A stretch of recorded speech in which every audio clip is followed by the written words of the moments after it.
জাগো বাহে জাগো, জাগো বাহে জাগো। তিস্তা বাঁচাও প্রকল্পের মূলধারার অনুষ্ঠানে আজকে বক্তব্য রাখবেন এখানে বিএনপির ভারপ্রাপ্ত চেয়ারম্যান তারেক রহমান। তো উনি এই মুহূর্তে বক্তব্য রাখতেছেন ভিডিও কনফারেন্সে লন্ডন থেকে, আপনারা শুনুন। বেশি রাষ্ট্রের মধ্যেই সমস্যা সমাধান কিংবা পারস্পরিক স্বার্থ জড়িত থাকে। নিজ নিজ দেশের স্বার্থ রক্ষা করে প্রত্যেকটি দেশই কিন্তু সমস্যার সমাধানগুলো করে। মূল কথা হচ্ছে আমাদের তিস্তা পারের মানুষগুলো দীর্ঘদিন যাবৎ কত যে কষ্ট আছে এটা মোটামুটি সবারই জানা, এটা অস্বীকার করার কিছুই নাই। দীর্ঘদিন যাবৎ এই এলাকার মানুষগুলো পানি বঞ্চিত হচ্ছে। আমাদের পার্শ্ববর্তী দেশ বরাবরই আমাদেরকে পানি থেকে বঞ্চিত করেছেন, তারে প্রতিবাদেই সমাবেশ।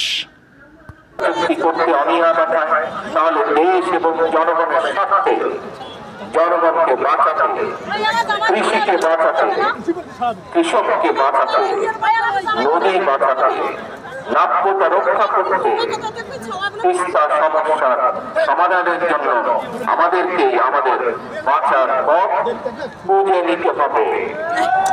দেশীয় এবং আন্তর্জাতিকভাবে আজকের এই সমাবেশে হাজার হাজার মানুষ এখানে একসঙ্গে সমবেত হয়েছে।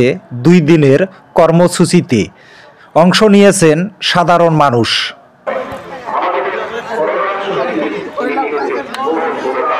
আশা করি সঙ্গে থাকবেন, ঘুরে ঘুরে সব কিছু আপনাদেরকে আজকে দেখাবো ইনশাল্লাহ। আপনারা সকলেই ভিডিওটা শেয়ার করবেন যাতে সবাই দেখতে পারে তিস্তা পারের মানুষের দুর্দশার চিত্রগুলো, এবং তারা বরাবরই সম্পূর্ণ ন্যায্য পানি থেকে বঞ্চিত হয়েছেন। এখানকার মানুষ অনেক কষ্ট করে, তাদের নদী ভাঙনের কারণে বিভিন্ন সময় আমাদের পার্শ্ববর্তী দেশ আমাদেরকে অসময়ে পানি দেয়। যখন পানি লাগে তখন কিন্তু তারা তাদের বাঁধটি বন্ধ করে রাখেন।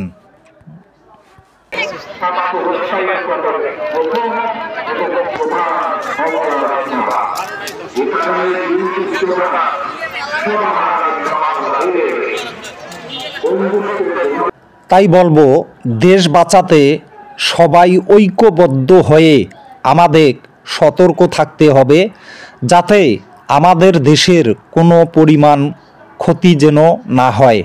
কারণ আমাদের একটাই কথা, দেশ বাঁচাতে হবে, দেশের মানুষকে বাঁচাতে হবে।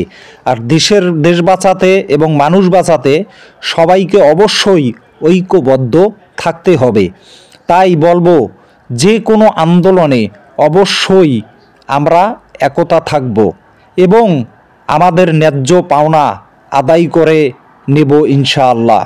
ভিডিওটি শেয়ার করবেন, লাইক এবং ফলো দিয়ে পাশে থাকবেন। আসসালামু আলাইকুম, আল্লাহ হাফেজ।